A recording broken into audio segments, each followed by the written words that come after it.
Good evening, Dandies. Welcome to Undetermined, the podcast.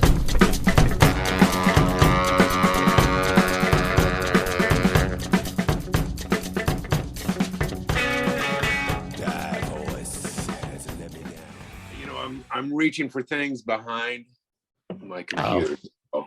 Gotcha. Just make sure that everything was where I wanted it to be. Right on.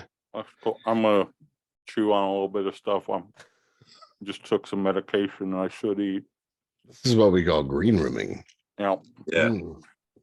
I'm recording, but we'll cut this shit out. Or not. You should eat during the whole thing. It would be very entertaining. So, anyway, John Forbes. Yes. Welcome, man. Hello. Hello. Yeah, we got a request to have you on. I was like, well, shit, yes, we got to do that. John Forbes, Tijuana Hercules, and from SKiN GRAFT Records. Yes. So, yeah, man. Welcome to the show. Your set's right up our alley. Right on. Love everything you do. Yeah, and the new album out from SKiN GRAFT, really great. The compilation album. Really digging it. Now, you did the artwork for it too, didn't you?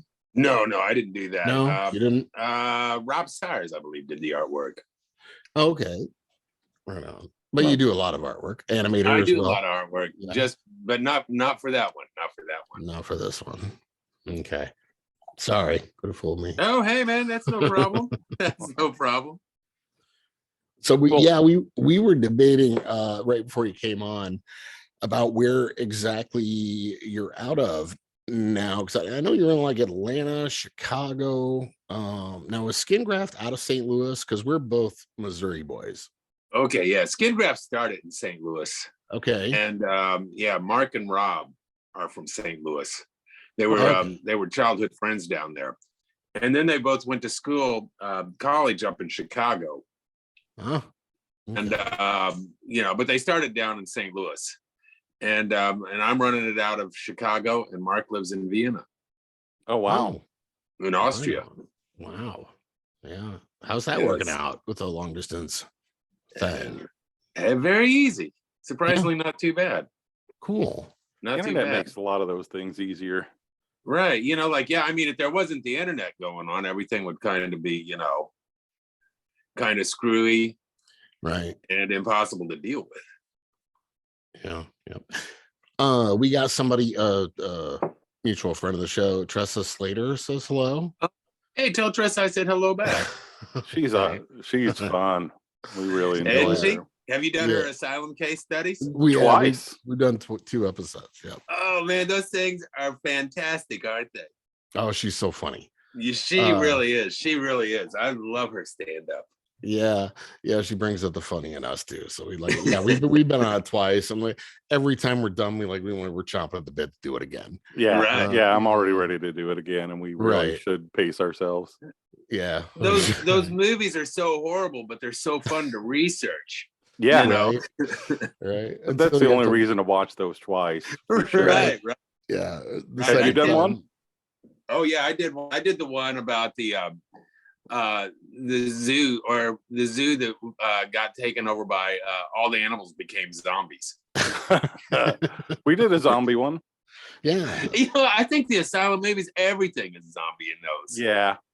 I wouldn't be surprised if there wasn't a zombie shark attack, like a zombie Jaws. Right. We should invite her to join us. Hey, we should see what she's doing. Yeah, that'd be excellent. Jump in. That'd be fine. Yeah. I just a link. Yeah, I put a little teaser up, and then I was like, she was like, what? She was like, tell that gorgeous man I said hello. I was like, sorry, I didn't know. I'm blushing now. I was like, I didn't know everybody in Chicago knew each other. She was like, only the cool ones. Right. We're all related. Right. Yeah. I'm from up that way, Northern Illinois, anyway. Okay, where?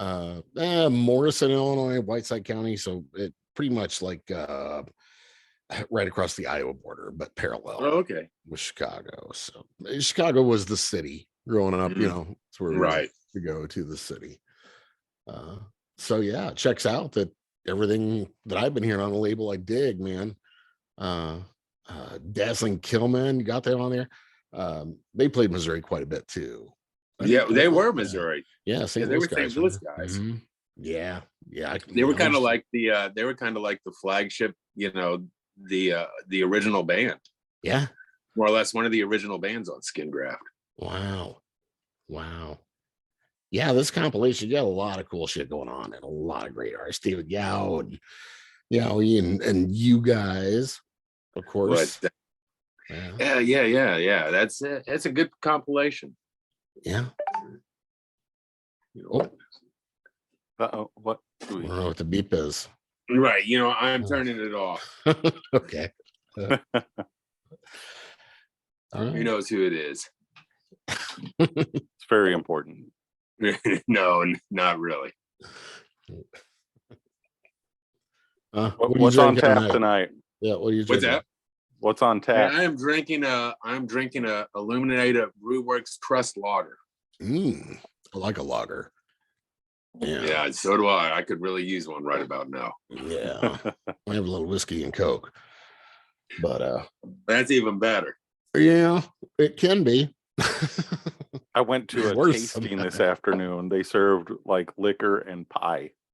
And what sort of pie? Pumpkin pie. Okay. So you kind of just between drinks, I guess that was, cleanse your palate with a pumpkin pie. Yeah. Interesting. Wrapped it up with a pumpkin City. liqueur. It was surprisingly good, kind of like rum chata. Oh, okay. Yeah. Cool. Yeah, I like that shit. Where was it at? Is it the brewery or something? No, it was just like a local liquor store that's got a little bar attached to it that I like to go to. Flying Horse. Love Flying Horse. Matt's in Kansas City. So okay. That's right. So you ever have a bread and pork tenderloin sandwich? Yeah. Those are great, aren't they? I hear you laughing. Have you ever had one? Yeah, I just had one like an hour ago. It's what we had for dinner. Oh, fucking A. I hope you're not I can literally know. I could go to my fridge and I could bring you breaded pork tenderloins and show them to you. That's what we have for dinner. Yeah, exactly. Too big for the bun. Not those crazy ones like they make in Texas that are like, 2 feet wide or whatever. Those things are off the chain. Well, I tell you, like in the southern Midwest, like from southern Indiana and Ohio all the way over to Kansas, they are literally about, I have to go way back the size of my head. Right. Yeah, they're just doing that for Instagram or something. I don't know. Mm-hmm. I couldn't possibly eat that much fucking food. That's a lot. Well, if you see a lot of people that eat them every day, you can see that they disagree with you. Yeah. They're bottomless pits. Represent you. Right. Right. Yeah. Well, look who's here. She's connecting. Oh, she is on it. Tressa. I just recorded a Christmas episode. Look who it is. Nice. Hey. You guys, what's going on? Not much. Man, you look fabulous, Tressa. And your set looks even greater. Like I got a Santa hat on. That's nice. Yeah, we can't compete. No, I'm awesome. No. What's going on, you guys? Forbes, what is going on? How'd you guys meet? Through the want ads in the back of a local weekly magazine. Yeah. Back pages, I get it. Yeah, yeah. Free with a casual pair of X-ray specs. Craigslist, none of the above. Hey, look at that. Looking forward to the. Who are you pulling out of the fourth dimension? I can't hear you. Disappeared. we can't see you, but You can't see me? it's Andy. Oh, Ew. I saw that. Hey, John. Hey, Andy, how you doing, man? Good to talk to you. He says it's good to talk to you. He can't hear you. No. I don't want to keep you guys. I was excited to say hi. This is kind of like the celebrity cameo appearance. Right. This I is feel kind of like like we're on doing Hollywood Squares. This is kind of like on the old Tonight shows when Bob Hope would just walk through the set and then walk on off. That's right. I'm Bob Hope. Right. Where's your golf clubs? Back seat. Okay. Your caddy, your husband. That's right. Yeah, no, interestingly enough, like the PR rep, I guess, from SKiN GRAFT got a hold of us after seeing a Gary Lee Conner interview, and was like, "We like to introduce this guy." And then the more I'm looking, it was like, "How do we not know this guy?" Right. Yeah. It just made sense. Yeah, just with all the Midwest connections and everything. And I was just telling him that, posted earlier, and you were like, "What? Get out of here!" Tell him I said hi. Absolutely. And Forbes is a great guest. He has the best stories. Oh yeah. Forbes has the kind of stories that you tell everyone after you hear them because they're so fun. We're looking forward to him. We like those kinds of stories. Those are our favorite he's things. Just not showing up. I'm invisible to the world. Hey, I can't hear you. Can I interrupt and say something? Yeah, go ahead. Hey, John, remember when we played that AOL Battle of the Bands at the Double Door and I stripped down to everything but my underwear and yelled at everybody while I banged on a wooden bench? I told that story the other day because I still have that bench and I was sitting on it at band practice and I was like, oh, and Spoonie was like, hey, man, you should take your shirt and pants off. And I forgot that was a story, and now I remembered it. So yeah, I thought he was getting fresh with me, but nah, it was just a great memory. Right. Wow. Well, I don't think you remember, but I do remember what you look like in that form. It's kind of like the way you look when you were born. Naked and screaming. Naked and screaming. So you were there when he was born. Just a little more hair than when I was born. I saw a reenactment video. I found it at the thrift store. It was just magical that it worked out in my favor. Okay, I'm going. Nice. We can't tell if you're there or not, so that's the thing. It's kind of fun. It's just a disembodied voice. We're kind of watching. It's almost like watching that birth happen over and over again because that head just pops right out. This thing would look a lot better if while he was talking, Tressa was moving her lips. I'm so sorry. I should have been. I'm so sorry. Hey, I didn't think about it till now. So we'll fix it in post. Just do this for a minute. Yeah. I'm gonna go. You guys are great. I love each one of you. We love you too. Love you we too. love you joining us, both of you. Yeah. Thank you for inviting me. Yeah, you're always a ray of sunshine. Oh man, love Tressa. Yeah, Yeah, great show. He does. Everybody check that show out. Asylum Case Studies. Yeah, done a Right. couple episodes. I cannot recommend that show enough. It's great. It's great. And if anybody gets a chance to see Tressa do her stand-up, I cannot recommend that one enough either. I have not, and I've not checked it out either to like look it up online or anything. We just know her through the show, really. Okay, strictly. That's all I know her by. But yeah. So, Tijuana Hercules, how's it going with the band? hey, it's going okay. Yeah. Yeah, Are you getting gigs in and shit? yeah, we're trying to. Yeah. We played the other night. Now it's now it's the end of the year and the midst of winter and the Christmas season and holiday season and all that. So things grind till a halt till 2023. Yeah. We see a lot of people busy this time of year local acts are busy this time of year around here. Yeah, nobody likes sitting out in the cold. That's No. for sure. No. That's for sure. So you got some releases out right now. Yeah. Let's talk about those. I'm sorry, I couldn't hear you. Oh, he said, let's talk about those. Oh yeah, let's do it. Yeah. Let's do it. I know there's a Pilly Coit release coming out now. Have you heard them? I heard them on the Comp album, on the Shutter album. They are crazy good. Really wild. You should Yeah. look up one of their YouTube videos where they're playing live. Oh, okay. French band, right? Yeah, French band. Yeah. Crazy good stuff. Good stuff. Very I progressive. had no idea. Yeah, I did shit. I mean, it's the first I'd heard of them. Yeah, hey, I've got to grab something up. Okay.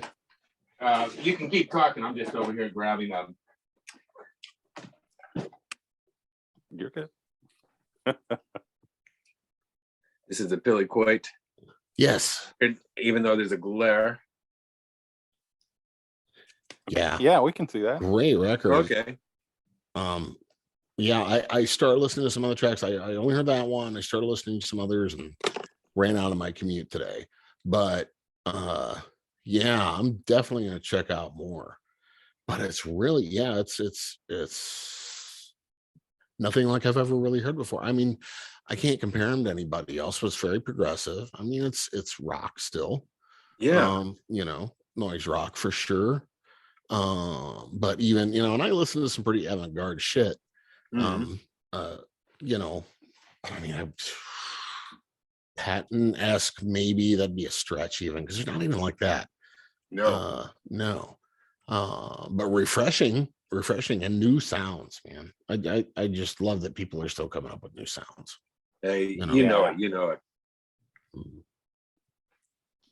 To put a naysay to everybody that says there isn't anything new coming around. No, that's such bullshit. I hear it so much, and it's just bullshit. Yeah. There's you're just not trying. Right. There's always, it's never anything in the, mainstream really that, but I mean, who really wants to hang out there in the first place? But there's always stuff coming out, in the underground all over the world. It's like pretty cool. So no, if anything, it's like I can't keep up with it all. Shit, you and me both, brother. Yeah, like I hate that I can't keep up, and I have to like rely on people to tell me these things. But it's not that I don't want to hear it or I'm not interested in it. It's just there's so much, and I've only got so much time to listen. Right. Yeah. It's like a spigot. It's like a spigot of good stuff all the time coming out, and it's just trying to find it.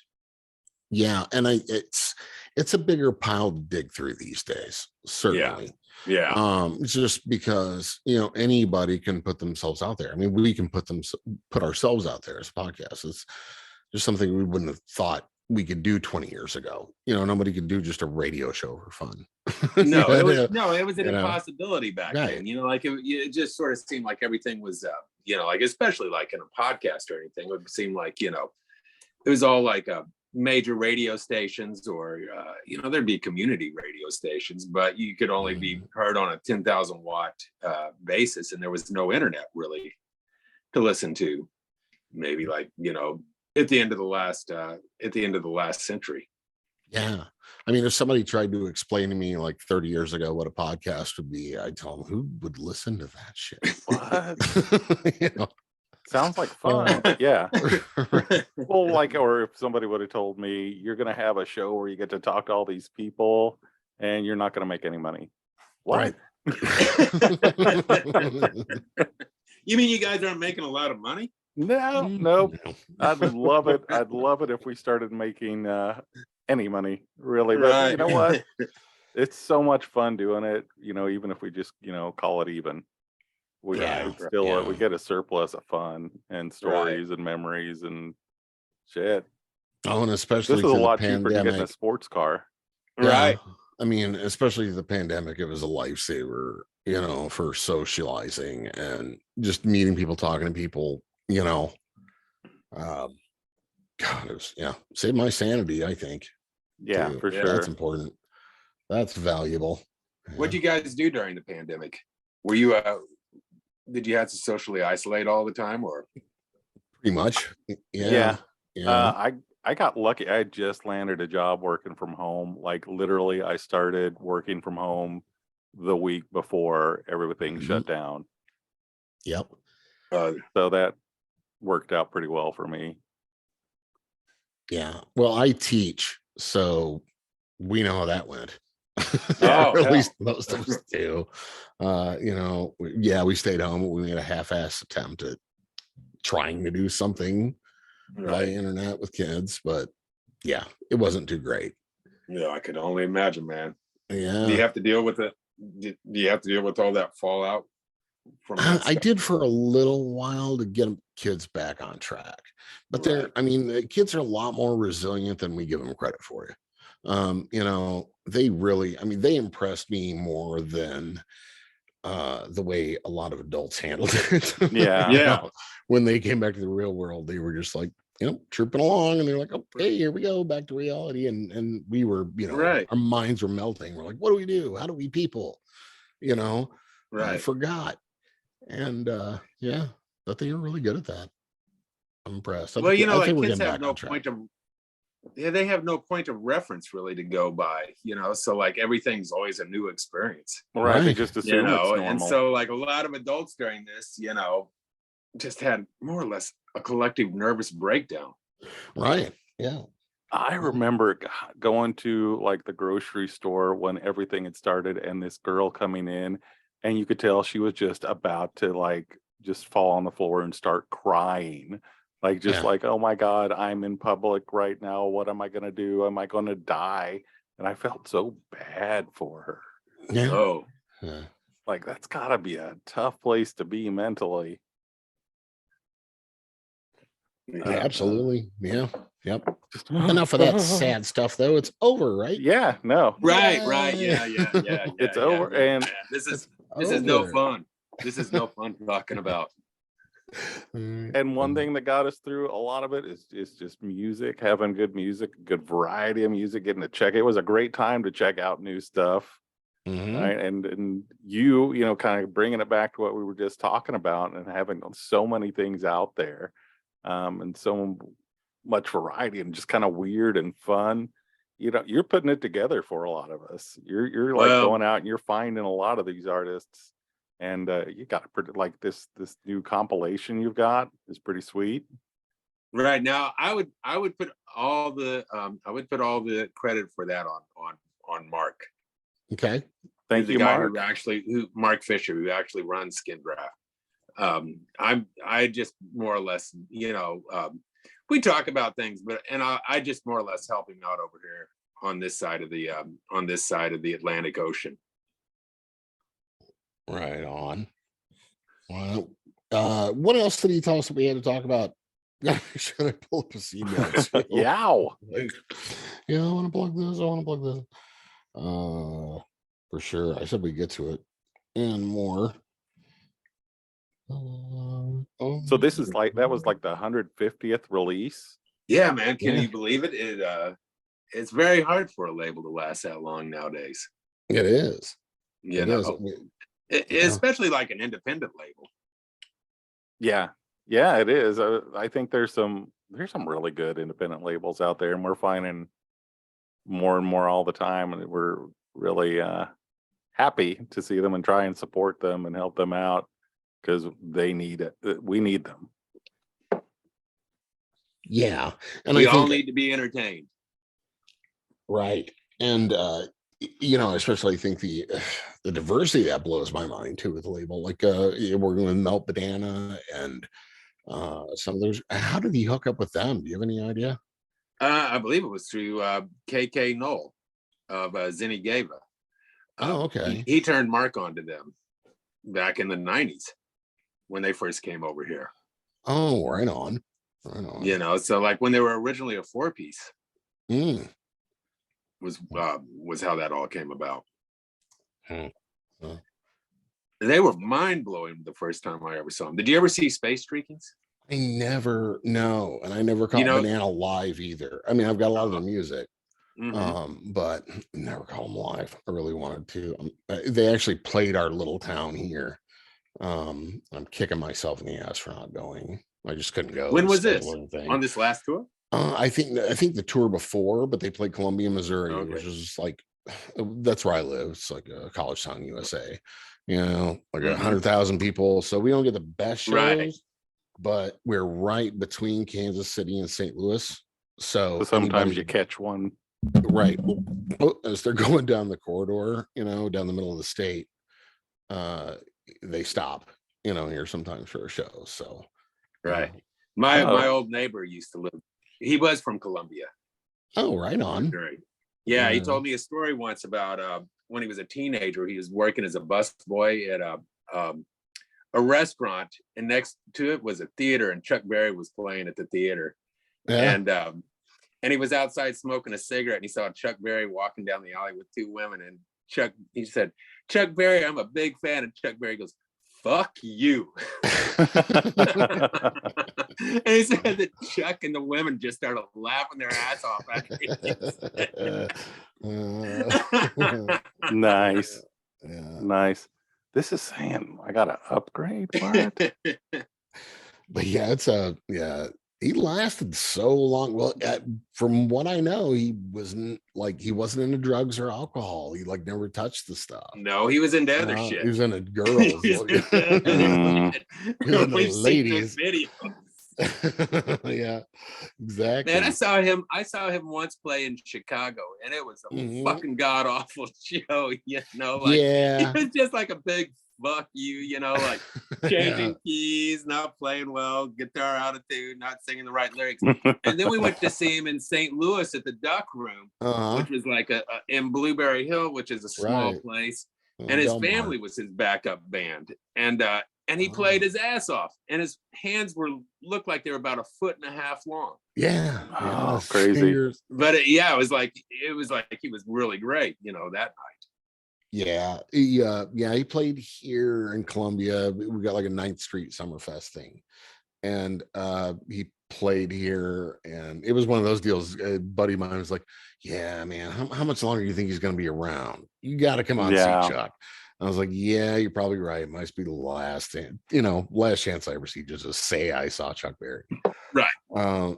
So he comes out when he does the duck walk. He does like one pump with his foot, like, and it's over. Everyone's like, how did he sound? Well, I guess he sounded okay. I think he was in tune, but he sure didn't give a shit. Yeah, I mean, how could you at that point? He's so over it. You could tell it was just so scripted and canned, and he was just doing it for shits and giggles. Oh, just pay for new cameras put in the ladies' bathroom. Exactly. I want to have that sound in surround sound. Right. The wee hours. Johnny BM. What did he actually get busted for that, or was it just like it was at Blueberry Hill? It was in Del Mar. It was, what was it? What's that? Where it's outside of St. Louis? Wentzville, is that the name of the suburb? Was it in Wentzville? Okay. Yeah, that is right outside of St. Louis. That's just west of St. Louis. Somewhere around St. Louis, like where he had his little park. Yeah, because I think he lives around Lake St. Louis, around that area. Yeah. There used to be, when it's like fall and the leaves are off, when you're driving down 70, you can see his house. But I wondered if that was them. They tried to pass off and say it was like just one of his work partners or whatever was actually the pervert. But yeah, of course.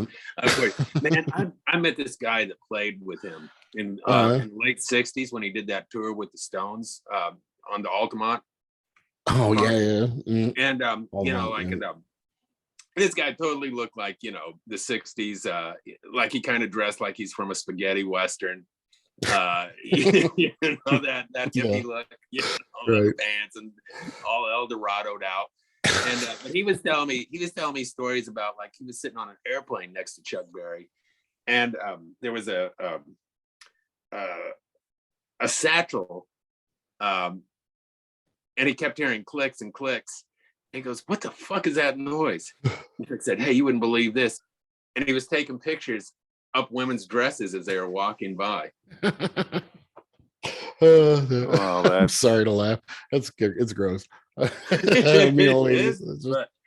It's just it's sad, but it's funny that that's Chuck Berry. Right. I think it's swept under the rug quite a bit. Like, he didn't hardly get Me Too'd at all. No, that was sort of before that. Yeah. And we've got a theory about that too, that it's like, the more talented you are, the more famous of a rock star you are, like, Jesus, like the hair bands of the 80s, they gotta have, we know some Led Zeppelin stories that were wildly inappropriate. Right. Yeah, it's common knowledge. Yeah. I guess it was the sexual revolution that out of control. I guess is what they probably, I guess what is used as an explanation, but Right. Explanation, but not an excuse. Right. But yeah, like Jimmy Page, nobody gives him a hard time. No.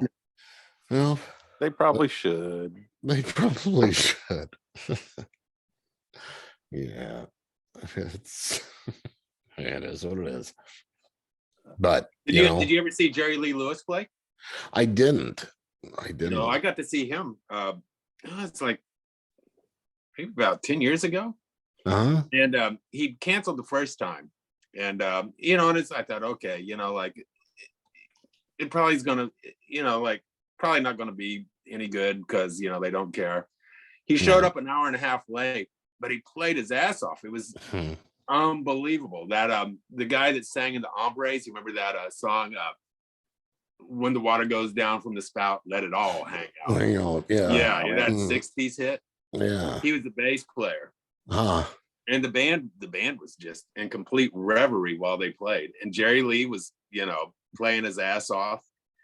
All the songs were about 5 minutes long. Yeah. Well, rest in peace to the killer. Real quick, I'm gonna throw this out there. We don't usually use Zoom, and it's telling me we got like a few minutes remaining. If I like make a new link, do you have a place I can like send it to you so we can get right back at it? Yeah. Can I give you would it be better to use my email address? Oh, yeah, that's fine. Yeah. I just want to do that. I'll edit that shit out. Oh, I see that remaining meeting. Yeah, it's telling me, and it wants me to pay like $100 to do it again. I'm like, fuck that. Or we use it. You're really talking about not making any money doing this. All right. Oh, hey, we got it, man. We got it. We're back. All right. Let's start. Hey, what were you guys doing during this downtime? We were talking about marijuana legalization in the state of Missouri. Oh, is it going to happen? It's happened. Yeah. Recreational. Damn. Recreational. So yeah, it was medical. It was been medical here, what, 2 years? Couple of years. It happened. They passed it like right before the pandemic, and it really I felt bad because like the pandemic hit and all these places that had been like set up to open, and then everything shuts down, and like there are places that like never got open. I remember there was a place in Westport that I was like, well, that's going to be opening soon, and then it just disappeared. Yeah, and it wasn't related to the law. It was just related to pandemic, shitty not being able to open the way businesses. things turned out. Yeah, but yeah, we just passed recreational during the midterms. Right. So I think there were 4 states up, and we passed it, and somebody else did, Maryland. But man, I was just down in Texas a couple of weeks ago and passed through, Oklahoma. And I don't know if it's that I was on the reservations or not, but I saw like, I don't know if weed is legal down there, but I saw it all over the place. It is. Yeah. It's wrecked there too. Yeah. Oh, wow. Who would think it down in Oklahoma? No shit. And they did it before we did. Which is weird. Nevada, it's not a conservative thing anymore. No. It's a real bipartisan issue. Right. Like if it's a really conservative thing, it would be legalized meth. They've got more meth users. Yeah, those are the people that vote. Right. That's a drug that scares the shit out of me. Shit, you and me both. I'm glad I don't live in one of those areas. Yeah, Missouri is one of those states for a while. Yeah, got enough here. Number one with the meth. Number one. We were like neck and neck with California for many years. Oh, wow. We actually beat out California in methamphetamine production. So, fuck. Way to go, Missouri. They really take the bulls by the horns in the show state. I learned this a while back, and it's a weird one, but Kansas City's number one for PCP. It's still popular here. That's odd. Wow, in 2022, people I don't know why. PCP is creepy, man. Yeah, it is. Yeah, weird. That's one that kind of fell to the wayside. Yeah, you would think that by now that people would just be like, I I don't want to fuck around with that. Right. They still like it here, I guess. I don't know. You know, Kansas City. Are you in Kansas City, Missouri, or Kansas City, Kansas? I'm on the Missouri side. Oh, okay. Yeah. Yeah. All right. Oh, I had a question for you. I read something in an interview the other day. You got to tell me if this story is true. Okay. New York City, catching Tony Curtis through a doorway. I'm not going to go any further than that. I'm going to let you tell the story and tell the truth. Yeah. Okay. In my mind, it is true. You know, because I've only seen one person that looks that way, and that was Tony Curtis, you know, like, and I've only seen Tony Curtis in the movies or when he'd be on, like, you know, Late Night with David Letterman. But it was like one of those nights where we played a show, and I was in Mount Shasta at the time. And after the show, I don't know what, you know, it's just like, fuck it, I'm just going to walk around Manhattan all night long by myself. Mm-hmm. And so I'm walking, I don't even know where I'm walking. I'm cutting down an alley, and all of a sudden, it's like, shit, man, it must be like about 4:30 in the morning or so. A door in the alley goes blowing open, and there's like, it's really bright in there, like about 200 white light bulbs with no, you know, no shades over them. A bunch of people. Like, no disco lights and shit. It's just somebody that looks exactly like Tony Curtis turns around, makes eye contact with me, but they're wearing like a bra and panties. And it's like, you know, gives me like a fucking angry look. And it's just like I'm trespassing, even though I'm just walking through an alley. Somebody slams the door, and it was like a room full of people, but I didn't see any fucking furniture in that room, and everybody's standing there drinking, and this man that looks like Tony Curtis is also drinking a can of beer. Nice. But it had that same hairdo where his hair got bigger as he got old, you know. So it's like about this far off of his head. How many other celebrities have you met in bikinis? I'm just curious at this point. You know what? That I think is about the only one that I've seen. You getting RuPaul and right. Now I know, like when I was about 9 years old, I was at a Walgreens, you know. Mm-hmm. And I bought some candy, and it was in a bag. And then, you know, I'm getting ready to get in the car, and my mom goes, "Barbie Benton is over there. Why don't you go get her autograph?" I didn't know who Barbie Benton was at the time, so I just had her sign my candy bag. But she was fully dressed. It wasn't until a couple of years later that I knew that she was in Playboy. Oh, yeah, missed opportunity. I think the funniest part of that Tony Curtis story is the glare. it'd be one thing, like, you know, I've had some people look at me in a pissed off manner, you know, especially pissed off where it's not even my fault, you know, like it was like that you're cut off where you accidentally cut off somebody in traffic and they won't let it die, like when you wave like, "Hey man, I'm sorry, you know, peace and love, brother." Yeah, and I was like, "Fuck you, get out of here." I always like it when it's like, their fault. I'm trying to get my freak. I'm trying to get my freak on. What's that? I always love it when it's like their fault, when they cut you off and then they like flip you off. Yeah. Asshole, wait a second. I was just going straight. Yeah. Yeah. I think it would have been one thing if Tony Curtis was really loaded and he was just like, hey. You know, the fact that he looked at you and he was mad. Like, you should like it hot. Hey, how did you think I did as a Boston Strangler in that movie, that biopic? Did you like that? Yeah. Didn't I show my acting chops there? No connection at all. That whatsoever. Oh fuck. Craziest tour story. Is there one crazier than that? Oh God. You know, I don't know if this is the craziest tourist story in the world, but it's like the one that seared at me the most. Like the first time I was in Atlanta and I was playing in a band, and we'd gone up and we played in Hoboken, and then we're playing in CBGB's the next night. And you know, like at that time, I thought I'd seen everything in the world that would shock me.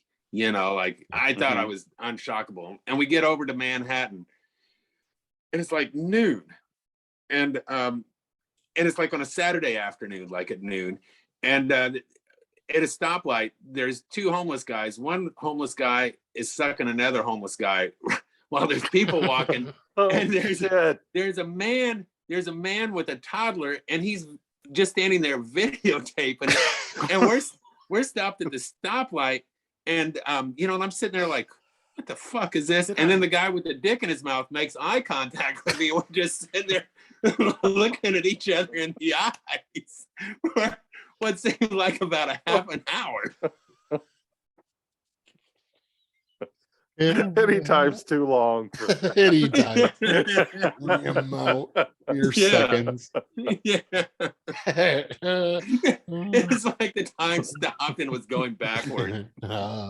America. You're just having a moment. Is this my life? Right. Yeah, like, you know, one time I was about 7 years old, and I was at the public park, and I went into the bathroom, you know, and I go in. I didn't know what it, you know, like at that age, you don't know fucking shit. And I see two men, one man is sucking another one off. It's those stalls without the doors. And one sucking another one off. And so I was trying to figure out, like, what is this? So I asked my mom, I told her what I saw, and she just said, "You saw nothing." It was Tony Curtis. It was Tony Curtis. And the other one was Jack Lemmon. You ever seen Grease, honey? Yeah.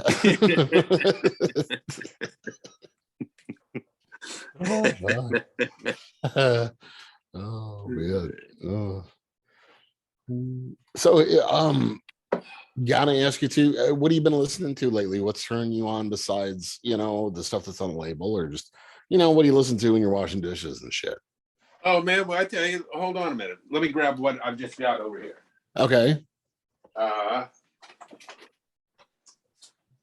go through. I got this Junior Kimbrough, Meet Me in the City. Real cheap. Too Bad Jim by R.L. Burnside. I was listening to Waylon Jennings. Nice. Yeah, Waylon Jennings. Big Joe Williams. Oh, yeah. This one right here. Man, there is a great story that Michael Bloomfield wrote about hanging out with Big Joe Williams. This Melt Banana. Yeah, that's a great record. Isn't that? I was blasting out some Yabi U, the reggae guy. Okay. Some Sun Ra. Yeah. I used to work for the guy that put this record out. Oh, really? Right. Yeah. There's a lot of good stories about that guy. And then I found this at the record store. It was recorded during like maybe Ooh La La. It's for a Canadian movie. Huh.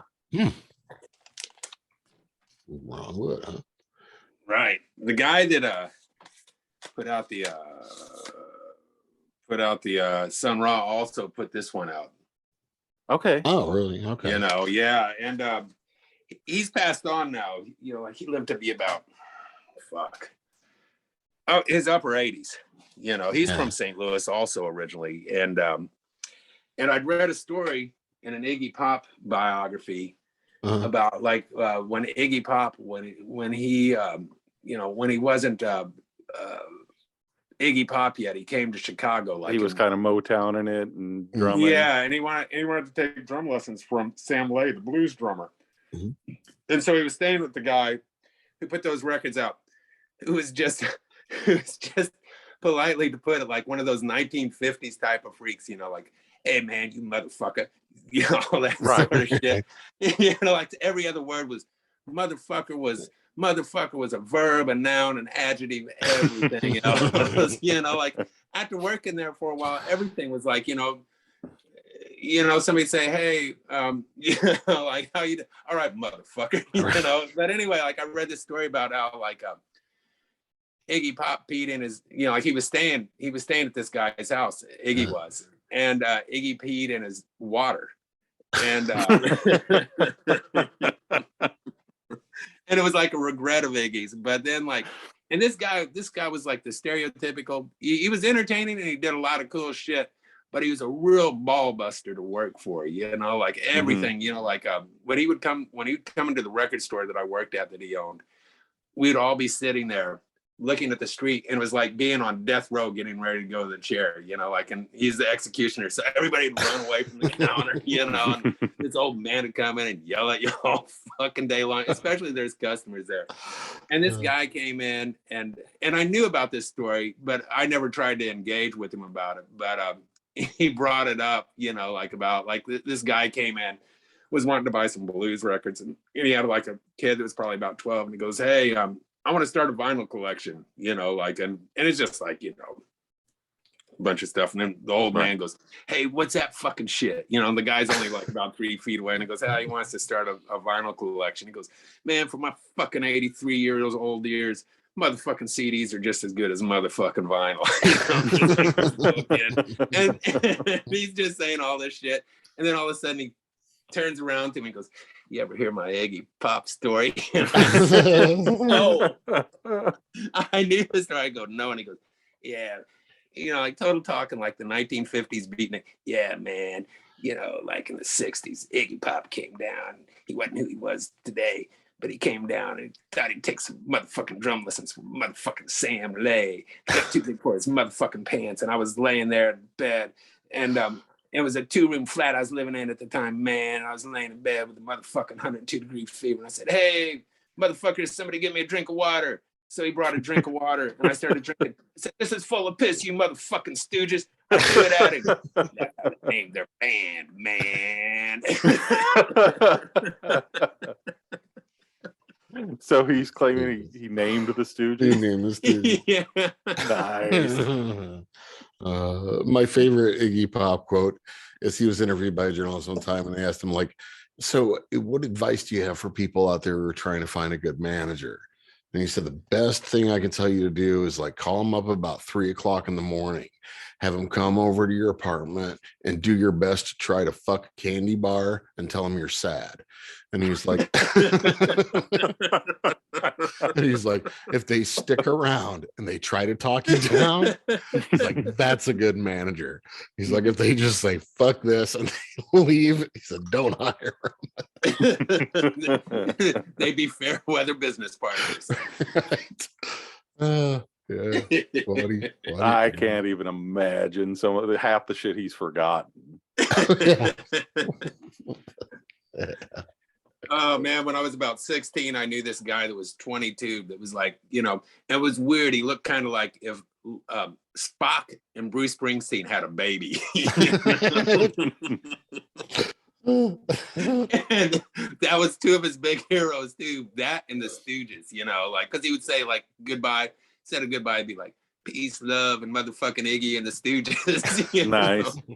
And so he'd always have like, you know, like some fucked up Iggy tidbit that he'd pass on, like, Iggy went out to California and came back with 9 versions of VD. You know?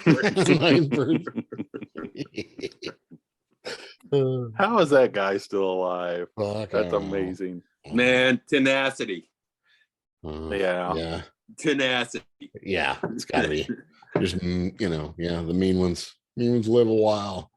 Right. I mean, now all your shit's a lot more like blues centric. I mean, you grew up did you grow up with a blues background? Did you grow up you know, what was like your first instrument, shit like that one to get into blues? I learned how to play piano. Oh, did you? Right on. Yeah. Wow. You know, like my grandma played piano, and then when her and my grandpa retired, they just moved into a mobile home down in Florida. Mm-hmm. And gave us their piano, and I took piano lessons for a while, and then you know, like and then when you get to be like in junior high, you know, like you sort of go off the rails with a bunch of shit, you know. Right. So like I'd go to piano lessons and like put snap pops under the piano and shit like that, you know. terrible type of behavior, but you know. Yeah, people have said about you, you're a prankster. What's the worst one you ever pulled on somebody? You know? I know. Oh, I know I've pulled some where people won't talk to me for years. That's kind of funny. In fact, man, while we were waiting for this, I decided to go, Yahoo News. Mm-hmm. I decided to go to the comments section and start fucking around with people while I was waiting for you guys to call me back for to finish this interview. What did you do? How are you fucking with? Who were you fucking with? I was just saying that, Trump and Ron DeSantis are going to have makeup sex and it's going to shake the whole state of Florida. And then people say, yeah, you liberal pansy. I love stirring up that. I'm bad about that. Yeah. Right. The fucking Twitter verification shit from last week was just hilarious. Selling the $8 check marks. Yeah. God. Oh, there's so much gold there. How Eli Lilly almost went under because of this. Yeah. I think what his plan is he really wants to just devalue, like get everybody to like just sell all their Twitter and then buy up the stock and then, oh yeah, I'm sane again. I have no idea what the end game of any of that is. I have no idea really what the end game of anything is right now. No, I just man. feel like I'm in a fucking insane asylum all the time. Yeah, there's a reason I'm not making $44 billion deals. I can tell you that. But because what I don't, come from a rich family, right? Yeah, right. And I think another thing is, it still blows my mind. It's like, how can you spend $44 billion on something and fuck it up in like a week? Yeah. You would think with that kind of money, you'd have a little, cushion time to where things couldn't go wrong for like a while. But it's just fucking immediately went down the shitter, Right. Just a little bit more savviness, Yeah. It's like you fucking couldn't keep your mouth shut, just like, a few days, something, celebrate. Right. I think it's impossible for somebody like that to keep their mouth shut. They've always got to be, the obnoxious center of attention. That's right. Yeah. Yeah. It's just turned into twirler is what I'm calling it now. Right. The parlor. Yeah. It's just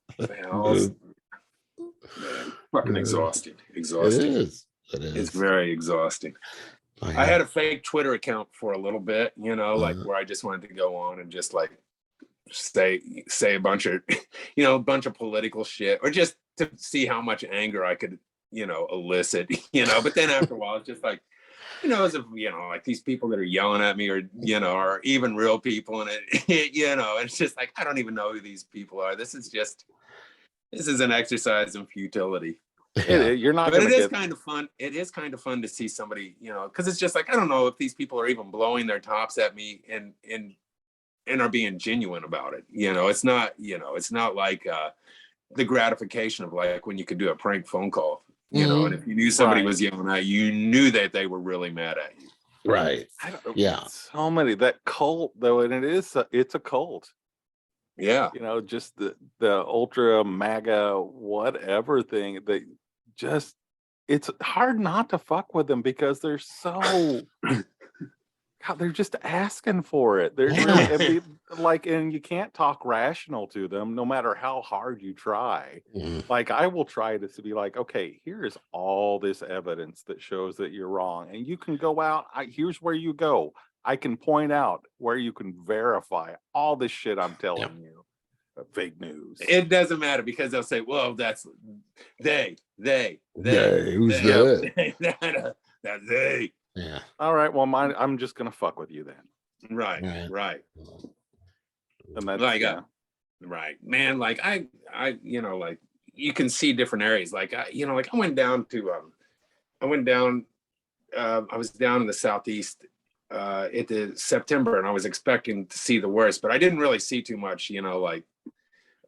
Crazy shit. I did see like this mobile home that looked like it was going to fall over with a Trump flag, like where he's Rambo, right. Where he's like, like it looks like a Frank Frazetta drawing of a man, Right.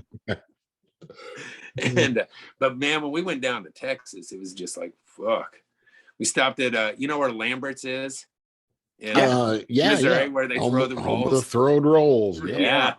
Oh. I stopped there. You do not leave that place hungry. No, man. I got chicken livers that day, man. It was unbelievably good. But all the cars in the parking lot had all fucked up bumper stickers. You know, it's just like, hey, you know, like when you know, like, I mean, it's crazy because we've been saying fuck all the time in this interview, but it's just like, when did that become like okay for everybody to say? Right. Yeah.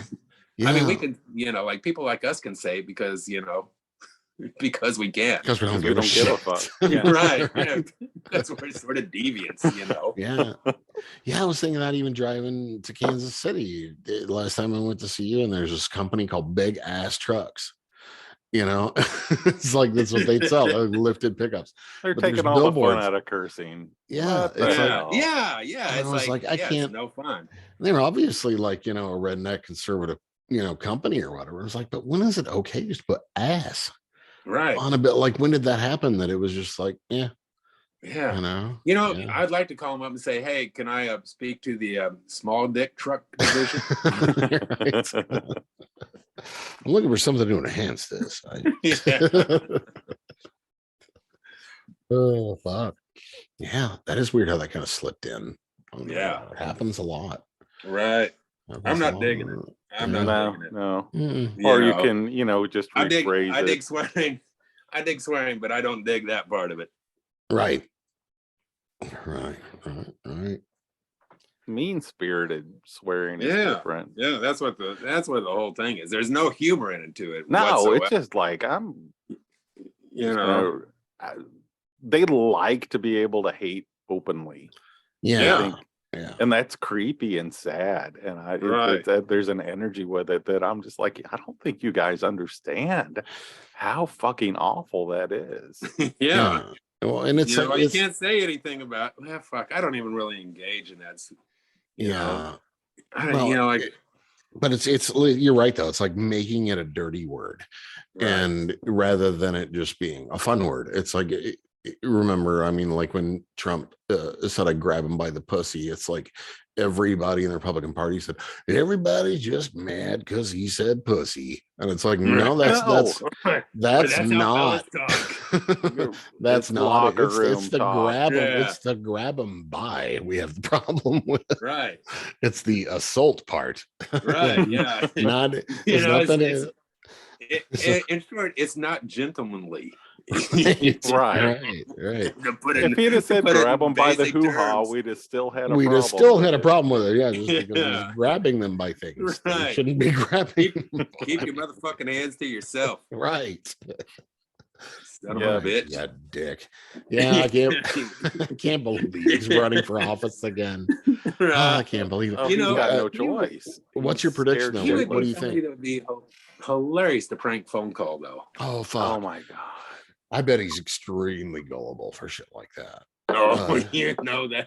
Well, he'll talk to anybody that wants to talk to him because he's just he's a whore for he thinks he's that important. Yeah. Right. And like I've read like people that have done like interviews with him or like for books, like they want to do a book on it. He's just like, yeah, let's do it. And they'll even tell him, I'm not going to hold that. And he'll just tell them all kinds of shit. And they're even astounded, like, why are you telling me this shit? We can't there's no edit switch. Oh yeah, I mean that guy who wrote the memoir. Oh god, I've got the book. I can't think of the guy who was Tim Wolf. Was that it? Oh yeah, Wolf, the one about how everything was a shit show. Yeah, like, and just falling apart. They say, though. Yeah, they had a writer in the room, and it's like they never questioned. They're like, who's this guy? What's he doing here? You know, he just shit show day number 1.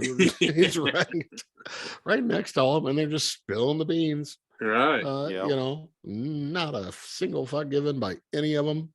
No, that was just amazing to me. It's a great book too. I mean, it's you know, it was verified, unverified. I don't know, but a lot of that shit's very believable. I don't. I don't doubt hardly any of it, man. No. You know, like I used to do deliveries, and you know, like and just driving through Chicago has always put me in a fucking piss poor mood a lot of times, you know, and I would listen to the radio in the morning. One thing would be the Howard Stern show, and when he was on terrestrial radio, and like the interviews that I hated the most, I hated hearing Pamela Anderson on there. I hated hearing Motley Crue on there, and the most of all, I hated hearing Trump. It was just like those three entities had nothing worthwhile to say, you know, like it was just like mimbos and bimbos, you know. Yeah. I'm sure Howard was just waiting for something to fall apart. That's all he was, you know. Right, of course. Fingers crossed to see something stupid. Right. But still, those are the worst ones. Right. I did like hearing Ramones interviews. Yeah. Because those were great because, like, you know, man, and I love that band, you know, like, you know, like that was like one of those bands that, you know, when I was first really getting into my own form of music, was one of those that, you know, was really it for me. Yeah. And but hearing how, like, you know, like how he'd say, okay, you four are sitting on the couch and nobody's even looking at each other, you know. And then I heard an interview with Joey Ramone and Marky Ramone, and they were both accusing each other of wearing toupees. And one of them said, I was talking, and it was in those thick New York accents, I was talking to somebody and they said your whole family wears wigs. We know his cousin, or we know Dee Dee's cousin. Yeah. Oh, what's that like? Monty Colvin from Galactic Cowboys is Dee Dee's cousin. It's funny. No. We had him on the show a while back, but we never got to that question. You just kind of came up. Yeah, that's my cousin, and we like kind of got sidetracked, and then afterwards, I was like, "How the fuck did I not go down that road like a million questions?" Oh yeah. It just, we got sidetracked with something else. He's a brilliant artist, guitar player in his own right. He's a cool guy. Yeah, it's obvious that we got distracted, but we need him back on just to hear some DDs. He's like the Bob Ross of rock. Right. He does his own paintings. He even he's even got like a show paintings now where he does paintings. Selling his art. They're really cool. Stuff. Yeah. Prints are very reasonable. But if you're a Galactic Cowboys fan, check out MontyColvinArt.com. Okay. Yeah, he's got he's done a whole bunch of different people, you know, from like Freddie Mercury and like Rick from Cheap Trick, and just some great ones. Great paintings. I'd love to have one. Well, even the originals aren't that bad. Oh, are they expensive? Not really. I mean, for one of the comparatively, like, they're not too bad. Okay. For one of like the original pieces, like $400, and then for like a print like $30. Oh, that's cheap. Oh yeah, and I mean they're outstanding. They're not just something that's like thrown together. Yeah, he's a very talented cat. Yes. Check that out. Cool. So where's your next show, John? Where is it? We don't have one in the books. I think we're thinking about going down to Champaign-Urbana. Okay, cool. So that's a cool town. Yeah, it's turned into a cool town. Yeah, I like it down there. Yeah. It was honestly kind of a shithole when I was younger. It's nice now. Did you? Did you have to go over there a lot, or? Oh, sometimes, in Peoria and that area, and it wasn't that far away from us. But yeah, family all up and down there. Yeah, it's funny. We're kind of in the same trajectory. I'm a Midwestern boy, Mississippi River boy, all up and down Illinois to Missouri, and so you know where Effingham is. Oh yeah. My mom was about an hour east of Effingham. Oh, right on. In Lawrenceville. I've been through there. You know Lawrenceville? Yeah, sure. I'm sorry. Been all over that area. As a non-Illinois guy, I'm hearing Effingham after we were just talking about fuck, and I'm just hearing fucking ham. You're from Fuckingham? Right. They like to call it Fuckingham, but they're too polite. Right. You know, they still have that southern Midwestern still the takes. Effingham's going to be the new Cairo. That's where a lot of my people really are. They're in Southern Illinois and around Little Egypt. Like Carbondale, Harrisburg, that area, Cairo. Yeah. Yep. Salukis. I know a lot of people that went to school down in Carbondale that all turned out to be really cool and kind of odd at the same time. Yeah. We just had J-Bot on. He went to school there. Yeah. Captured by Robots. Okay. Blue Meanies. Yeah. You know, yeah, everybody in Illinois knows Blue Meanies, I think. At least a song or two of theirs. Yeah. You're from there. Yeah. I was born over in Vincennes. Oh, yeah. In the Indiana side. Yeah. Yeah. So I know that area all too well. All too well. Yeah. Zoom's giving us the warning. I'll just listen. Jesus. We better wrap it up so we don't have to do that again. Later. But John, thank you. Thank you for coming on. Had a blast. Give you through the computer like that. We needed to talk. We needed to talk Yow. Oh yeah, David Yow. Well, hey, come back on, man. We'll bullshit again sometime. Have me back on anytime. All right. All right. It was a lot of fun. Yeah. Thanks for listening on Undetermined the Podcast, everybody. Yeah. With video. With John Forbes. With John Forbes. SKiN GRAFT. Tijuana Hercules. SKiN GRAFT Records. Check out the Accomplished. Check out everything on there. Just amazing bands. Yeah. Amazing bands. So proud that they're from the Midwest too. And we can represent. Right. And be looking. We'll have a new Tijuana Hercules record out soon. Awesome.